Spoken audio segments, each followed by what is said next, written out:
Bienvenidos al programa de transformación empresaria de Grupo Oxford. En este caso, el módulo 4,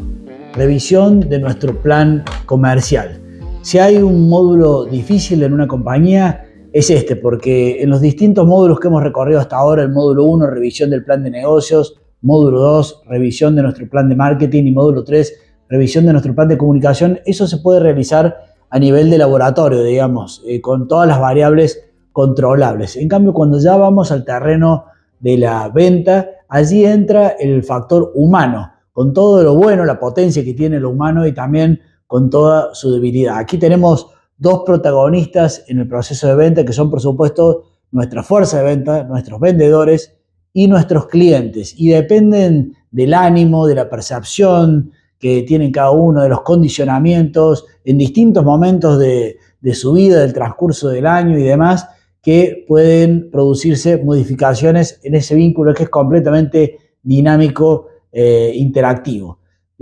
Podríamos decir que en este caso, en este módulo, no vamos a dar marco teórico como hemos hecho en otros casos, porque tu empresa ya está vendiendo, tu compañía vende, si no, no estarías viendo este video. Por lo cual nos ha parecido mejor aprovechar este módulo teórico, este video, para dar algunos consejos prácticos que nos han surgido sobre la base de la experiencia de haber ayudado durante tantos años a las compañías a transformarse.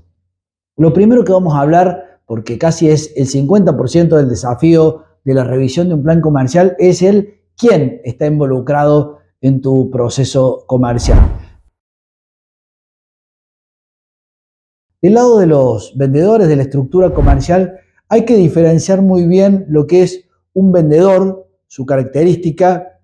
su pasión por vender y más si está comisionado sobre los resultados de su venta, digamos, cómo tiene ese sentido de la inmediatez, de resumir lo más posible los beneficios que tiene nuestro producto o servicio para rápidamente encantar a nuestros clientes. Y bueno, y tiene una forma de ser, una idiosincrasia que es muy propia de los vendedores y que aquellos que han intentado cambiarla realmente siempre han fracasado. El vendedor nace vendedor, lo tiene en el alma y por más que por supuesto uno lo puede capacitar para que sea un vendedor más perfeccionado, es una cuestión innata, saber vender y no ponerse colorado por ello. Ese vendedor, cuando muchas veces le pedimos que haga muchas horas de escritorio o tenga previsión o tenga ciertos atributos que son más bien de una persona analítica, de escritorio, lo más seguro es que nos equivoquemos. El vendedor es un hombre de calle, de mucho vínculo con personas, muy social, muy entrador, digamos, muy con capacidad, vuelvo a decir, para ilustrar los beneficios y conectar con la necesidad que en ese momento está trayendo el cliente. La principal característica que lo lleva al óptimo a un vendedor es cuando ese vendedor deja de serlo y se convierte en un asesor comercial. Realmente los clientes valoramos muchísimo cuando tenemos una persona que, aunque sabemos que nos está vendiendo, digamos, nos ayuda a comprender mejor ese producto o nos aconseja otro que es mejor o nos da una serie de consejos de cómo utilizarlo. Cuando ese vendedor nos está asesorando sobre la mejor manera de comprar es cuando verdaderamente se produce ese vínculo de confianza. Hasta estaríamos dispuestos a pagar más caro en un lugar respecto del otro porque en ese otro hay un vendedor que verdaderamente sabe del tema y nos genera confianza. Muy distinto al vendedor es el caso del jefe de ventas. El jefe de ventas, en muchas de nuestras experiencias, se comete el error de que al mejor vendedor se lo convierte en un jefe de ventas y allí es cuando lo sacrificamos a ese vendedor en su potencial. Porque una cosa es ser vendedor y otra cosa es ser jefe de ventas, que ya sí es una persona más analítica, que tiene que ver cómo viene el flujo de ventas para ver si está cumpliendo los KPI mensuales respecto de la venta de cada línea de productos, respecto de cada grupo de vendedores que está manejando. Se podría decir en una especie de comparación técnica con un deporte como el fútbol que los vendedores son los jugadores, los que están en la cancha, digamos. El jefe de ventas, en cambio, es un director técnico. Seguramente puede venir del palo, y por eso entiende, tiene empatía con lo que sienten los vendedores, pero está al costado de la cancha observando cómo se mueven los jugadores para dar ciertas indicaciones y potenciar el proceso. No es lo mismo un jugador que el director técnico que está al costado del camino. Cuando se confunden estos roles o cuando se pone a uno en el lugar del otro, posiblemente cometemos errores, como les estoy mencionando. Por arriba de los vendedores y el jefe de venta hay una tercera categoría que es el gerente comercial. El gerente comercial sí ya es un hombre estratégico, digamos. Siguiendo el ejemplo, es el presidente del club, digamos. O sea, es un hombre que tiene que rendir ante el directorio, por supuesto, los KPI respecto de ventas, pero está mirando, digamos, la rentabilidad que está produciendo su venta, la experiencia que están teniendo los clientes, cuida si está produciendo el cross-selling, el upselling, digamos, de los productos, cuida si la base de datos de los clientes está siendo fidelizada, digamos, o sea, tiene una mirada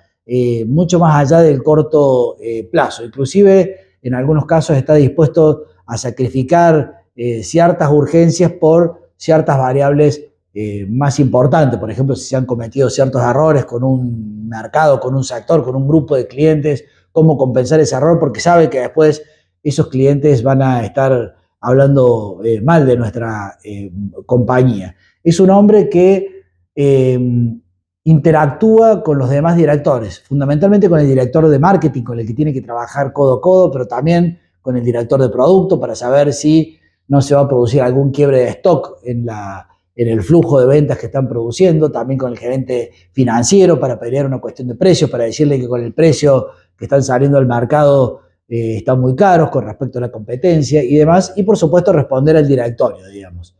Por arriba del gerente comercial está el dueño de la empresa o el directorio, y por supuesto por arriba están los accionistas en el caso de que lo haya en una compañía. Son todos roles muy distintos. En el caso de un directorio puede ser que estén mirando el proceso de venta, pero también están mirando que están muy vetustas las máquinas, que tienen que producir un proceso de digitalización completo, que se le ha vegetado mucho toda la fuerza laboral y tienen que rejuvenecerla, o que de pronto tienen que migrar hacia otro mercado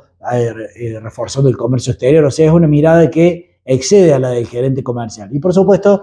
los accionistas y el dueño que están esperando rentabilidad, digamos. O sea, no me cuentes ni cuánto vendés, ni cómo, ni dónde, sino que contame cuánta plata hemos invertido y cuánta plata hemos ganado al final del año, digamos, para, por supuesto, resumirlo en forma básica. Bueno, en muchas empresas estas categorías distintas en sus características, en su necesidad inclusive de existir, se confunden y sobre todo en las pymes, en pymes familiares o en empresas pequeñas, cuando un dueño es a su vez el gerente comercial y es el jefe de venta y a su vez vende también, bueno, se produce una confusión de roles y finalmente cuando habla esa persona, el resto no está sabiendo interpretar en muchos casos si habla como vendedor, si habla como gerente comercial, si habla como dueño de la empresa y se producen confusiones. No digo que no se pueda hacer, porque así finalmente se hace en la mayoría de las empresas de nuestro país, por lo menos hay personas que cumplen 2 o 3 roles al mismo tiempo, pero sí es importante, y acá viene el primer consejo, que uno sepa desde dónde está hablando en el momento en que está hablando. Voy a hablar ahora como vendedor de esta empresa y por lo tanto voy a decir esto. Ahora voy a hablar como jefe de ventas, ahora voy a hablar como gerente, ahora voy a hablar como un director, miembro del directorio o como dueño de la compañía. Bueno, dentro del quién de nuestra estructura comercial, es muy importante incorporar la figura de los intermediarios que venden, que están en vínculo con nuestros clientes, sobre todo si somos una empresa que fabrica productos en forma masiva y luego tenemos que venderlos a través de terceros, ya sea retails o representantes o distribuidores. Y bueno, el control que tenemos sobre esa venta, por supuesto, disminuye. No es lo mismo que tener una fuerza comercial propia. Lo mismo si tenemos una red de franquiciados, por ejemplo. Bueno, allí es muy importante, por supuesto, además de ordenar, de homologar el proceso, de que si el cliente va a una sucursal nuestra o va a otra, tenga una experiencia similar de venta, digamos, que no sea muy bipolar, muy frenética, digamos, muy esquizofrénica nuestra venta según donde nos compren, digamos. Pero además de eso, es muy importante que nosotros, desde nuestra unidad central, desde fábrica, no perdamos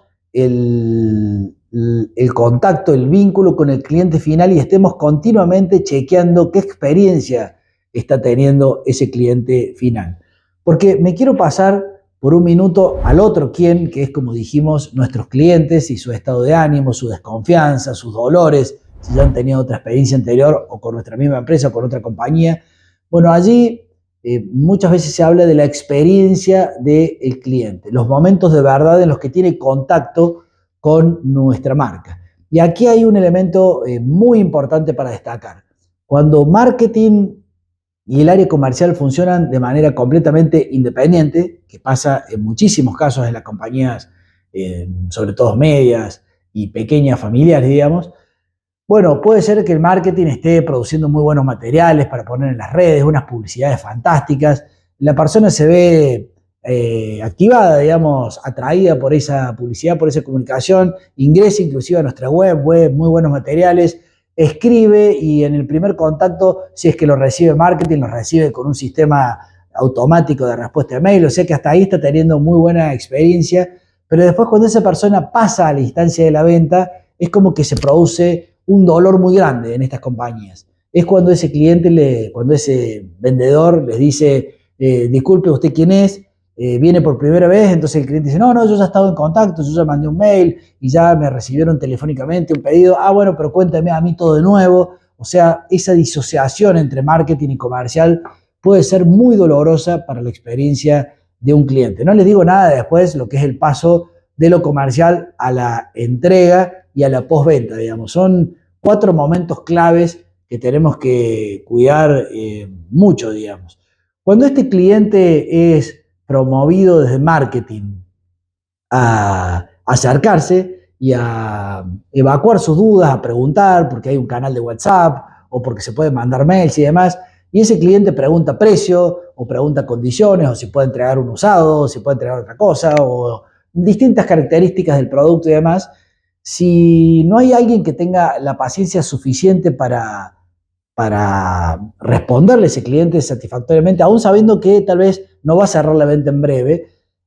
bueno, vuelvo a decir, se produce un dolor en la experiencia. Y allí es donde uno tiene que empezar a hacer jugar a los jugadores en la cancha donde saben jugar. Si uno, por ejemplo, le da a un vendedor que tiene que cerrar a final de mes una X cantidad de ventas, porque además su sueldo, sus beneficios económicos dependen de eso, y uno le dice, bueno, pero tenés que atenderlo todos los mails y las respuestas las inquietudes que te planteen por las redes, posiblemente ese vendedor no le va a poner todo el esmero porque se va a dar cuenta de que hay algunos que sí tienen inquietudes, son prospects realmente, o sea, si los llama le va a vender, pero hay otros que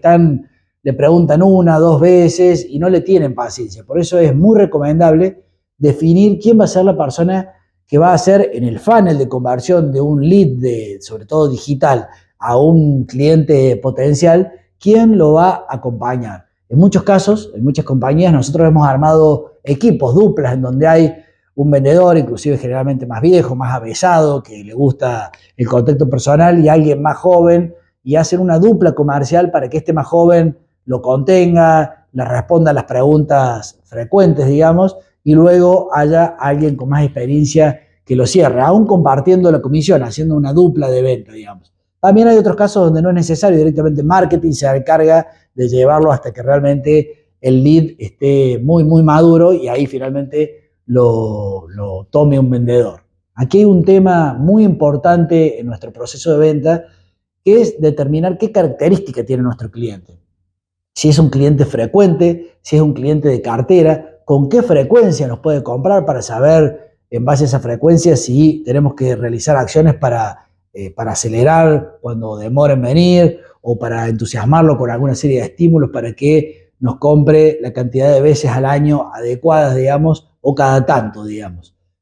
Hay muchos mecanismos para realizar esto, digamos. Cuando un cliente, desde que ingresa, nosotros estudiando, advertimos de que es un cliente que va a tener un ciclo de demora para cerrar la venta de 60, 90 días, como puede ser, por ejemplo, la compra de un producto inmobiliario,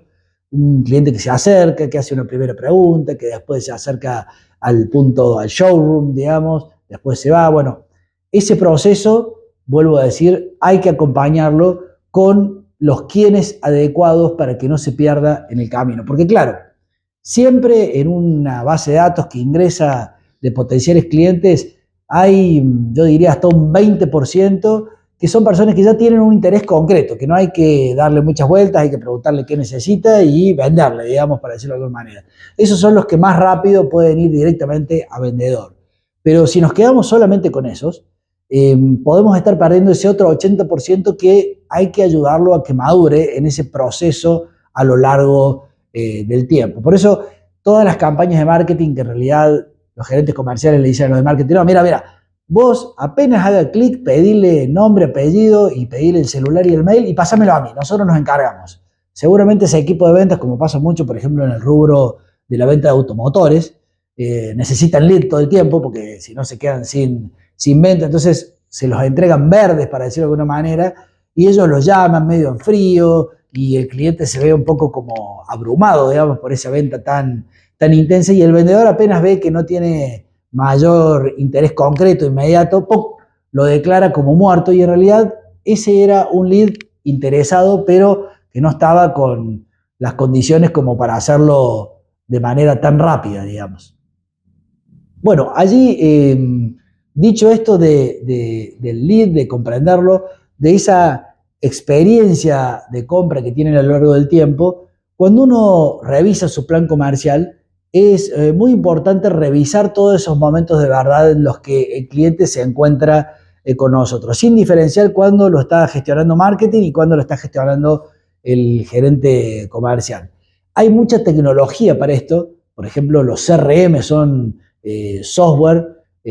muy interesantes para gestionar este flujo del cliente recorriendo estos distintos momentos de verdad de una manera armónica. Porque en esos momentos de verdad, como ya dijimos en otros módulos, puede ser que la experiencia sea correcta y que nos conformemos con eso. Por supuesto, si cuando estudiamos y le preguntamos a nuestros clientes nos ponen una nota mala, está siendo incorrecta, bueno, ahí realmente estamos teniendo un problema, digamos. Si, por ejemplo, es muy buena la entrada, el lead, la atención telefónica, pero cuando llegan al local, inclusive el vendedor es muy bueno, pero en el momento de la entrega del producto hay mucho dolor y después cuando tiene algún reclamo se pasa 5 o 6 meses reclamando. O sea,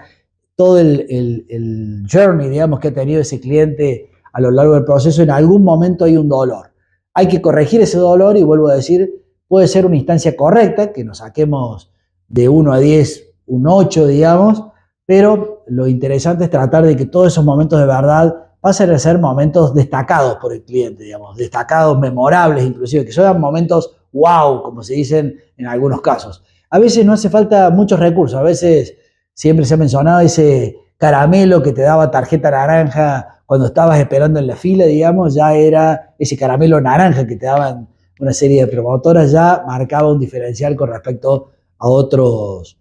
lugares. Bueno, en el quién de nuestro proceso de venta posiblemente esté el 50% de las cuestiones que tenemos que revisar y por eso hay que entrar fuerte allí, hay que producir mucha investigación. Los Mystery Shopper, por ejemplo, son herramientas muy buenas para que alguien que se hace pasar por un cliente fantasma, como se le llama, recorra todo el proceso de ventas para que luego, no para castigar a alguien, mira, acá tengo qué mal vendedor que ha sido, sino para justamente tomar parámetros y decir, bueno, claramente estamos débiles acá, claramente estamos fuertes acá, a ver, hagamos una gestión, hagamos una capacitación, volvamos a medir, miramos a la competencia para saber también medirnos contra alguien, digamos, para saber si estamos mejor o peor. Es muy importante la investigación sobre ese proceso. Cuando un cliente nos elige, es muy bueno preguntarle por qué nos elige y cuando no los elige, cuando se va y finalmente hay que sondearlo y darle ciertos estímulos para que nos responda por qué no nos ha elegido y posiblemente en ese por qué, vuelvo a decirles, en un porcentaje importante haya un quién que no lo atendió bien, que le demoró en responder, que le dio muchas vueltas para darle el precio, etcétera, etcétera. Cuando el proceso de venta de nuestras compañías requiere un arduo proceso administrativo, cuando la venta realmente requiere llenar mucho papeleo, por ejemplo, la venta de afiliaciones a una cobertura de salud, por ejemplo, que exige exámenes y demás, y uno a marketing y a comercial le pone el peso, sobre todo a comercial, a un vendedor, y dice, bueno, cuando cierres la venta tenés que ir a todas estas ventanillas, presentar este caso, que te lo aprueben, después lo tenés que llamar al cliente para decirle que sí ha quedado efectivamente afiliado y demás. Estamos cometiendo un error. Lo bueno es que la fuerza de venta esté todo el tiempo en la conquista de clientes, ni siquiera en la entrega del producto y mucho menos en la faceta administrativa. Siempre es recomendable esa parte descargarla en otro equipo y que el vendedor esté muy liviano de mochila buscando todo el tiempo nuevas ventas, ya sea porque administra los leads digitales que entran o también porque sale a la calle a formular su propia cartera. Respecto de la política de intermediarios que podemos tener en nuestro plan comercial, es muy importante no dar nada por sentado. El intermediario es alguien que nos quita un pedazo de nuestra rentabilidad porque supuestamente nos agrega algún tipo de valor. Puede ser que el valor sea que nos haga una compra, o sea, finalmente él es el que estoquea y nos compra. Puede ser que tenga una muy buena base de clientes, que él es el que me asegura la logística que esté en tiempo y forma en la puerta de mis clientes, o porque me asegura la postventa, una adecuada postventa, o porque él se dedica a financiar la venta, o porque hace la instalación en domicilio, etcétera, etcétera. Pero tener en claro ese intermediario, cuál es la razón principal por la que le permito que me roba, entre comillas, una parte de mi rentabilidad, es muy importante. Hay muchas compañías que nosotros atendemos que no terminan de justificar por qué, por ejemplo, hay muchas compañías de maquinaria del agro que tienen 200 concesionarios, por ejemplo, en todo el país, pero cuando uno termina explorando la razón de ser de ese concesionario, ya no está dando service, ya no les compran, no les precompran las máquinas y simplemente son como un punto de referencia, pero ya con poca utilidad y sin embargo con un cobro de una marginación que a veces nos deja fuera de precios competitivos. Así que en ese sentido, cuidar ese representante, ese distribuidor, ese retail es importante. Por supuesto, no hay que caer en la tentación de el sueño rápido de que yo lo voy a poder hacer desde fábrica. En general, nuestro consejo, cuando una empresa es buena fabricando algo, posiblemente no sea tan buena comercializándolo. Es importante tercerizar nuestra red de comercialización en otros para que estemos en 1001 puntos y no seamos responsables de esos 1001 puntos, sino que cada uno sea responsable de cómo nos vende. Doy el caso de si una es una fábrica de productos panificados, inclusive con un gran congelador, o sea, tiene capacidad industrial, pero a su vez tiene 40 o 50 confiterías y panaderías, para dar un caso romántico, para decirlo de alguna manera. Bueno, seguramente en alguna cosa sos buena y en la otra no sos buena, porque en las dos cosas no sos seguramente capaz de dar una buena experiencia del cliente. Pero de todas maneras, como hemos dicho en otra parte de este video, si vas a tener un intermediario, de todas maneras el cliente final tiene que ser tuyo. Tenés que intentar de todas las maneras posibles no perder ese contacto de quién es el cliente final, el consumidor final y por qué te está comprando. También en lo que hace a consumo masivo. Cuando yo tengo que estar en una góndola con un producto de consumo masivo compitiendo con 1001 productos, tengo que buscar la manera en mis productos a través de ciertos beneficios que doy de que ese cliente final se inserte dentro de mis comunidades digitales, me mande un mail, tome contacto conmigo y yo pueda después tener una interacción con ese cliente final para saber el estado de situación de mi venta desde el principio hasta el punto de la experiencia final.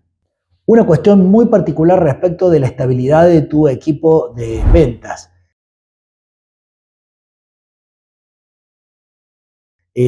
Por supuesto, como hemos dicho, no puede ser que estén ad eternum y que se aburguese tu equipo de ventas, pero si en el otro extremo continuamente estás cambiando vendedores porque se les consumen sus agendas y los desplazás para que venga otro con sus propias agendas, estás mal invirtiendo tu principal recurso, porque capacitar a un vendedor para que finalmente se convierta en un señor vendedor de tus productos y servicios con conocimiento acabado de todo el contexto, de los diferenciales con respecto a tu competencia y demás, en cualquiera de los rubros te lleva entre 1 y 2 años, digamos, por lo cual es importante irlo llevando, digamos, que se produzca una inducción de ese vendedor hacia los procesos más complejos. Va a ser recién en 2 años cuando va a poderte vender cuestiones de más rentabilidad y vas a tener mayor satisfacción, mayor respuesta de tus clientes respecto de frecuencia y respecto de la experiencia de compra que están teniendo. Por lo cual, allí tenés que revisar que no se te vayan porque no has sido suficientemente generoso o adecuado en las comisiones de venta que estás dando o en los beneficios, o porque no los estás conteniendo de alguna manera, o porque los estás avasallando con cientos de trámites burocráticos, o porque, vuelvo a decirte, ojo con el tema de los quiénes, tu equipo de venta está siendo mortificado por un auditor que de una manera le está haciendo la vida muy difícil. No digo que no sea importante controlar a nuestro equipo de ventas, pero siempre tiene que ser una co-construcción, un trabajo en equipo. Aun cuando vos encargás Mystery Shopper y detectás de que hay muy malos procesos de venta en tu Mystery, esa herramienta no es para castigar a nadie, sino que es para sentarte con tu equipo de ventas y buscar la manera de que sea más eficiente. Así como dijimos que la cúspide del vendedor es convertirse en un asesor comercial, el ideal de nuestra estructura de venta, sobre todo cuando hemos escalado, cuando ya no somos un negocio atendidos por sus propios dueños, para decirlo de alguna manera, un almacén de una esquina, sino que ya hemos escalado y tenemos una red de locales por todo el país o inclusive en el exterior, siempre el norte que tiene que guiarnos, la estrella polar, es tratar de acercarnos lo más posible a la génesis de la personalización. O sea, acercarnos, por lo menos es la tendencia en este momento, a esa forma tan espontánea, cariñosa, empática, con que se atiende en un lugar atendido por sus propios dueños, digamos. Entonces, aún aunque tengamos que utilizar recursos electrónicos para saludar a ese cliente para su cumpleaños, o para inmediatamente que hace una compra, preguntarle cuál ha sido su experiencia, o para darle un regalo, o para saber que tiene familia, que tiene hijos, entonces poder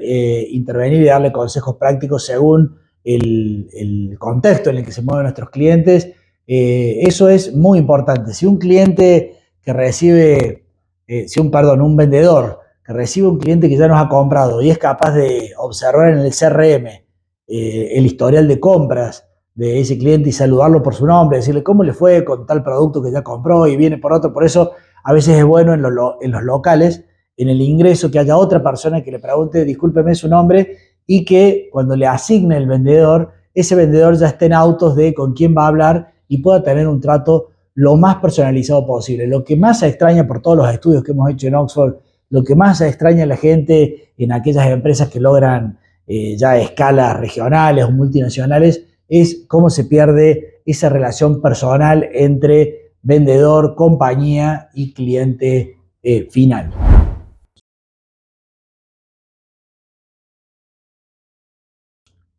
Bueno, muy bien, pasemos al segundo gran aspecto de la revisión de una estructura comercial, que es el qué estamos vendiendo. Esto es muy importante, esto es ya para gerente comercial, sentado en reunión de directorio con el resto de los directores, porque en el qué hay muchas cuestiones para revisar. Nos puede estar pasando que estamos vendiendo muy bien aquellos productos que son muy cercanos a los commodities, que pueden rotar pero tienen bajo margen, digamos, de rentabilidad, pero resulta que nosotros tenemos muchos productos, tenemos 100, 200 productos y resulta que nos ponemos y nos fijamos de que hay 20 productos que son los que es el 80%, digamos, el 80-20 famoso, digamos. Esto es muy normal, no tenemos que alarmarnos, pero sí, para algo tenemos los otros productos. O sea, o tomamos la decisión de reducir nuestro mix de venta, nuestra cartera de productos, o si no, tenemos que realmente esforzarnos por venderlos a todos, digamos. Para eso hace falta revisar esa canasta de productos que tenemos. También tenemos que diferenciar muy bien cuando el producto principal, el producto estrella es justamente un producto, aunque necesariamente tengamos que después implementarlo o hacerle un service o requiere algo de mano de obra. Digamos, por ejemplo, vendemos aire acondicionado, pero está la instalación del aire acondicionado, por dar un ejemplo. Bueno, cuidar que ese qué, que a los efectos del cliente no es a vos te compro el aire acondicionado, el cliente está buscando una solución, el cliente tiene una necesidad y quiere satisfacer esa necesidad, no busca productos o servicios, busca una solución a la problemática que está encarando o a la inquietud o al gusto que se quiere dar, digamos. Y nosotros tenemos que darle un qué integral, digamos. No podemos, digamos, quedarnos con una faceta y no mirar el qué completo, digamos. Dentro de ese qué, por supuesto que está un factor importantísimo que es el precio. El precio, el financiamiento, el descuento, son todas herramientas que tenemos para alimentar esa venta y son parte constitutiva del qué, digamos, porque un buen producto a un bajo precio o al revés, un mal producto a un precio alto, o tal vez podemos suplir algunas falencias porque tenemos muy buen financiamiento, o no es una cuestión de financiamiento, sino de facilidades o de entrega inmediata y tener bien en claro todos los factores que componen el qué estamos vendiendo, digamos, resultan fundamentales. Allí también, en la revisión de nuestra estructura comercial, se producen dolores. Resulta que nuestros vendedores son buenos, resulta que el plan está acercando la suficiente cantidad de lead, pero hay algo que está trabando la venta y cuando uno mira es que hay un producto que ya se ha hecho mala fama en el mercado, capaz que tenemos que hacer una revisión del producto o del precio, o realmente a la gente no le importa cuánto sale, sino que está viendo porque estamos yendo a un target bien popular, si le alcanza con la cuota mensual, digamos, por lo cual es clave el financiamiento y si no resolvemos el financiamiento no vamos a poder producir las ventas que estamos necesitando. ¿Qué? Es muy importante cuando tenemos intermediarios, trasladarlo, como les digo, como un paquete completo. No podemos desentendernos de todas las variables que hacen a esa venta. No podemos dejarlos solos a nuestros franquiciados o a nuestros distribuidores diciendo, no, mira, el producto es bueno, vos haces lo que puedas, sino que tenemos que conversar con ellos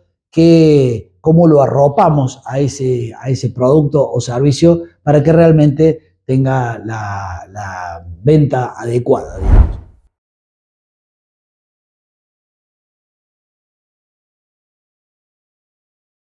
El cómo vendemos. Cómo vendemos, allí hay mucha tarea por desarrollar, digamos. Lo primero que hay que decir es que cuando hay empresas muy tradicionales, muy consolidadas en su forma de ventas, que reciben un proyecto de transformación diciendo, no, mira, nosotros así vendemos hace 50 años y así vamos a seguir vendiendo, es muy mala actitud, digamos. Siempre hay que estar revisando el cómo, digamos. Si antes vos tenías una góndola de un tipo, podemos tener otro, si atendías con una cosa que te dividía, el cliente estaba de un lado y tu vendedor estaba del otro, capaz que tenés que sacar ese pupitre, digamos, y tenés que ponerte en otro ámbito. Capaz que tenés que, si antes escondías un poco el precio hasta último momento, capaz que ahora lo tenés que mostrar en internet desde el comienzo para facilitar que aquellos clientes curiosos puedan satisfacer su inquietud de cuánto sale realmente tu producto, no tengas esas artimañas, digamos. Y bueno, y el cómo hay que revisarlo. La actitud siempre tiene que ser de revisión constante. Nunca casarnos con un sistema porque todo esto es muy dinámico y ese mismo cliente que nos está comprando a nosotros también ha visto cómo ha disrumpido la forma de venderle el retail, los autos, el turismo y demás, y hasta está esperando que vos tengas un cambio de actitud, digamos. Si tenés muchas excusas, si tenés mucho pero, no, lo que pasa es que mis vendedores son muy tradicionales, cambia a los vendedores. Si me decís, no, lo que pasa es que mi producto es muy difícil de vender, explícalo más para que sea más fácil de vender. O sea, no me traigas excusas del cómo, porque si no va a ser muy difícil la transformación empresaria. Aquí un elemento clave que quiero incorporar es cómo las herramientas digitales han disrumpido de manera categórica nuestros cómo vender, digamos. No incorporar todas esas herramientas digitales, aun aunque nos lleve un proceso cultural de cambio dentro de la empresa, es realmente una picardía de parte de las compañías, porque ahora tenemos que incorporar e-commerce, tenemos que incorporar sistemas de fidelización para que los clientes sepan que por ser un cliente tal van a recibir tales beneficios. Tenemos que poner pantallas táctiles en nuestros puntos de venta. Tenemos que cambiar nuestros puntos de venta para que haya un pick-up point para aquellos que nos compran por e-commerce, que sea distinto al canal natural, que no tengan que hacer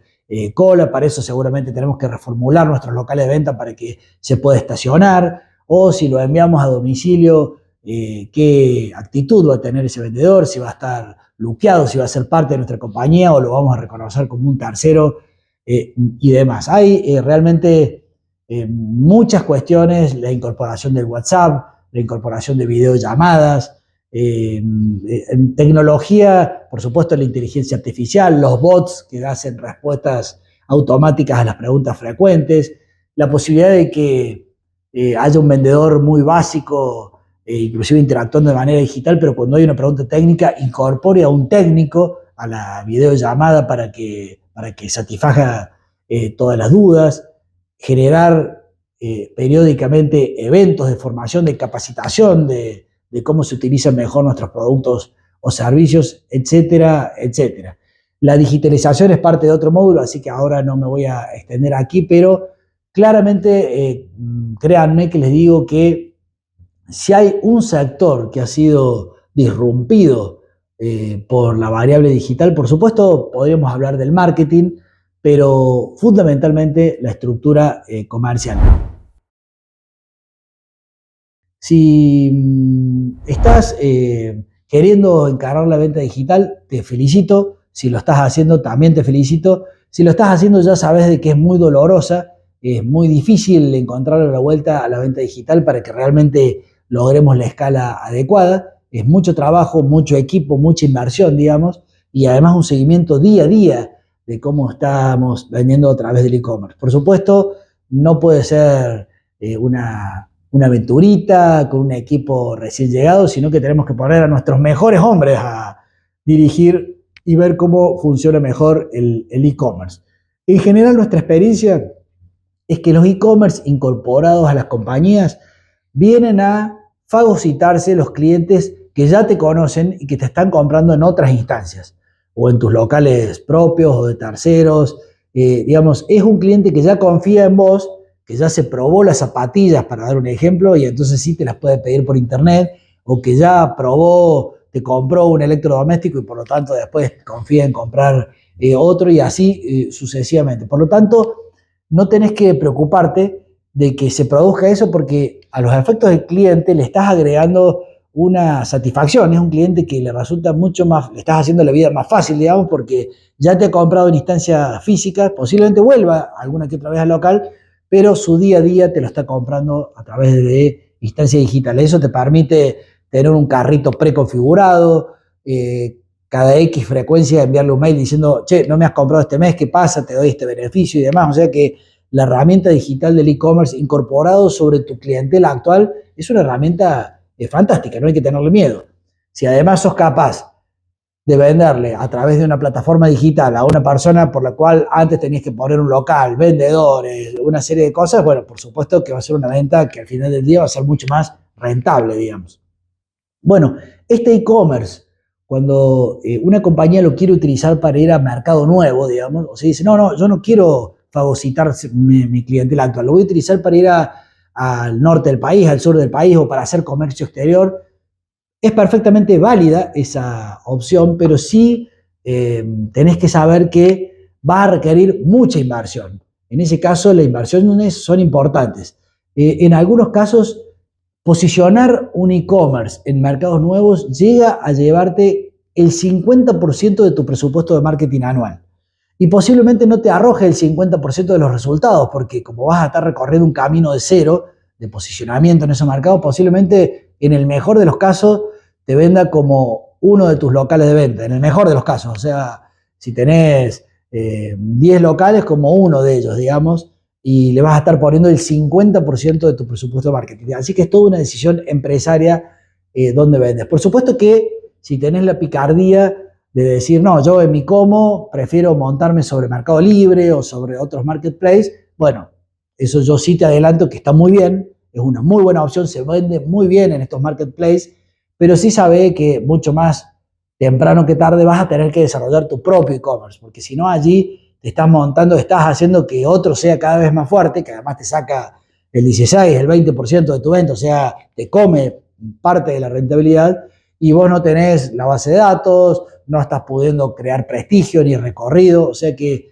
tal vez podés hacer tus primeros pininos o estar siempre ahí presente en esos marketplaces como Mercado Libre o como Amazon y demás, pero vuelvo a insistirte, si tu empresa tiene un criterio de que va a estar por muchos años en el mercado, digamos por varias generaciones, mucho más temprano que tarde te conviene desarrollar tu propio canal de venta digital. Una anécdota que quiero contarles para que vean cómo las herramientas tecnológicas metidas en una estructura de venta pueden producir resultados muy potentes. Le he contado en diversas conferencias esta anécdota porque en la época de la pandemia, mi carnicero, el carnicero al que habitualmente yo le compro, que es un hombre muy rústico, que está allí en un local, en una esquina de mi barrio, cuando yo estaba encerrado y le pedía para que me trajera carne, le pedía a través de WhatsApp. Ese carnicero me decía, Sebastián, ¿no tenés un minuto para que hagamos una videollamada? Bueno, yo le hacía videollamada por video, digamos, y el carnicero, además de, por supuesto, saludarme y empatizar conmigo, me decía, mira, te quiero mostrar acá y con el celular, directamente desde una videollamada de WhatsApp, me mostraba, aquí tengo un matambre que mira este espectacular, no te quieres llevar estos salames, y una compra que yo pensaba tener que tal vez era de X pesos, al final me terminaba llevando el doble porque se había producido una interacción de un carnicero a través de WhatsApp en modo videollamada y me había logrado hacer upselling para que veamos que aún en los ámbitos más pequeños se pueden producir con intervención de herramientas digitales cambios muy disruptivos.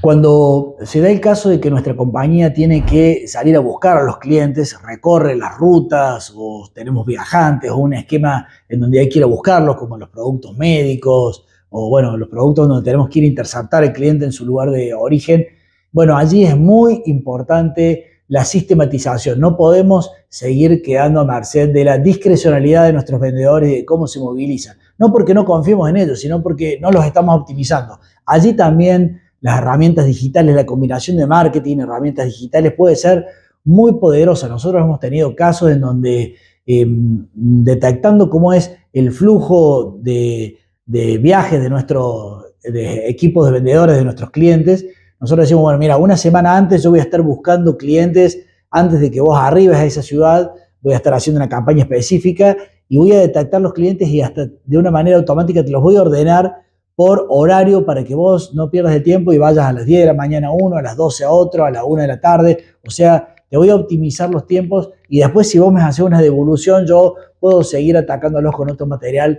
complementario y eso da muchos frutos, o inclusive hacer georreferenciaciones para que si una persona tiene que salir por una ciudad a recorrer, por ejemplo, con un camión de distribución distintos lugares, buscar la manera óptima de que haga el recorrido y realmente no pierda el tiempo. El punto de venta, por supuesto, puede ser analizado desde nuestro plan de marketing, pero también debe ser analizado desde nuestra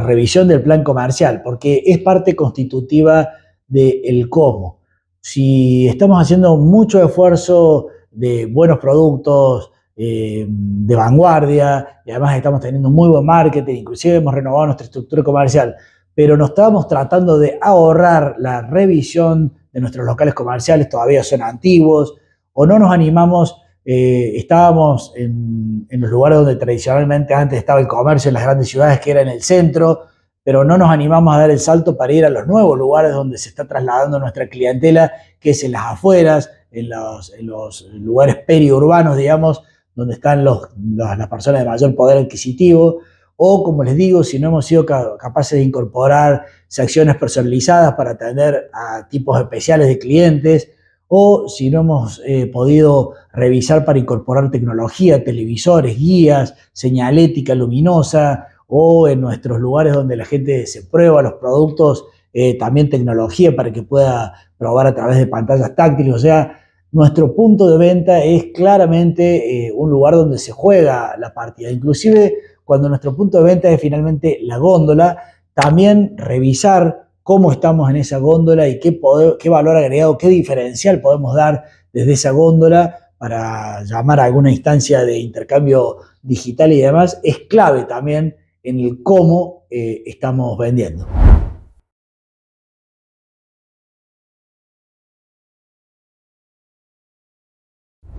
Es muy importante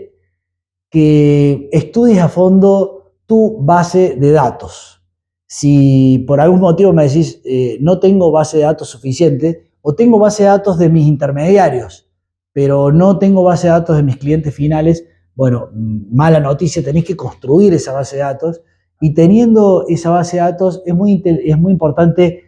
aplicar inteligencia comercial sobre esa base de datos. Saber dónde se vende tu porcentaje mayoritario, capaz que te estás extendiendo en muchos mercados y resulta que hay 3 mercados que son el 80% de tus ventas, por lo menos para saberlo, para saber si te concentras en esos mercados o seguís insistiendo en estos otros, o si en esa base de datos te surge que finalmente son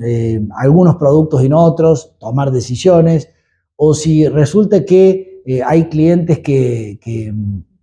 te están comprando un ticket de compra muy alto y los estás tratando igual que aquellos que te compran 2 pesos o aquellos que tienen una frecuencia muy alta de compra y lo estás tratando de la misma manera que aquellos que te compran cada muerte de obispo, digamos. Aplicarle inteligencia artificial, inteligencia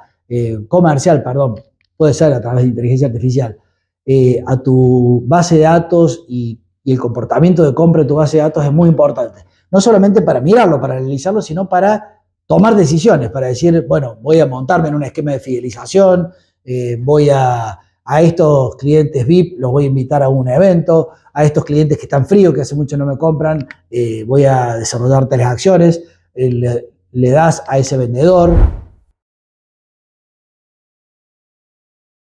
Es muy importante que seas una persona confiable como director de un equipo de ventas, ya sea dueño de una empresa, director, jefe de ventas, porque los vendedores están muy acostumbrados a ciertas traiciones de las empresas que finalmente no le cumplan con las comisiones o que finalmente le cambian algunas condiciones porque han sido demasiado buenos. Entonces hay dudas, digamos, de si le vas a cumplir. Entonces, recorrer un camino también con tus distribuidores, tus representantes, tienen miedo de darte la base de datos de clientes que han conseguido porque tienen miedo de que los saltees o que a través de tu e-commerce empieces a vender directo y no les cumplas. Entonces es muy importante que tomes decisiones y que las decisiones las mantengas. Que digas, bueno, en estos mercados respeto a mi cadena de intermediarios, en este otro mercado no, voy a desarrollar otra política y lo expresas claramente. Que seas una persona previsible, una compañía previsible en sus criterios de venta, más allá de que por supuesto tengas cierta dinámica. Por ejemplo, en algunos casos se ha dado que son marcas muy conocidas, pero que no pueden terminar de dominar el momento cero, el momento digital, cuando la gente los busca en Google, porque no quieren competirles a sus intermediarios, los que venden. Por ejemplo, para dar un caso, una marca de pintura muy famosa, pero que resulta que en la página web solamente puede tener algunas muestras y demás porque no le quieren competir a las pinturerías que venden su marca de pintura. Bueno, allí, por ejemplo, se pueden tomar decisiones en donde se combinan marketing y comercial, porque yo puedo perfectamente ser el que lidero, que todas las personas que pongan quiero pintar mi casa o que pongan marcas de pintura o directamente mi marca, me encuentren primero porque he hecho paid media y porque además de manera orgánica estoy primero, digamos, cliquen, recorran todos los productos que vendo, inclusive con tutoriales, con enseñanzas y demás, y cuando quieren comprar, puedo desde mi página central redirigirlos al retail con el más cercano a su domicilio o al que le elija, y finalmente no se lo vendo yo, sino que lo llevo exactamente al e-commerce de mi retail para decirle, bueno, aquí te estoy, solamente tenés que hacer clic y comprarle a mi intermediario, no me lo compras a mí, pero el liderazgo del momento cero lo he hecho yo, digamos, desde mi base central. Así que en ese sentido hay 1001 mecanismos para involucrarme en todo el proceso de venta sin que necesariamente esto signifique traiciones a toda mi cadena comercial. Bueno, insisto en que revisar el plan de ventas es importante y para eso es muy importante que el directorio tenga los objetivos muy claros. A un equipo de ventas no se le puede hablar de otra manera que no sea con objetivos claros, digamos. De esto quiero vender tanto en este mercado, en esto quiero vender tanto otro, aquí quiero esta frecuencia. O sea, los KPIs son, y si ustedes quieren los OKRs también, son aquí en lo que hace a la venta más importantes que en ningún otro módulo y ninguna otra faceta de nuestra compañía. No le puedo decir, este año vendan más. No, no. Tengo que decirle como directorio, vendan tanto más de tales productos en tales mercados y para eso vamos a hacer tal inversión y para eso vamos a tener tantos vendedores que tienen que tener tantos cierres por mes, etcétera, etcétera, etcétera. Bueno, esperemos que este módulo y estos consejos que hemos dado les resulten de interés.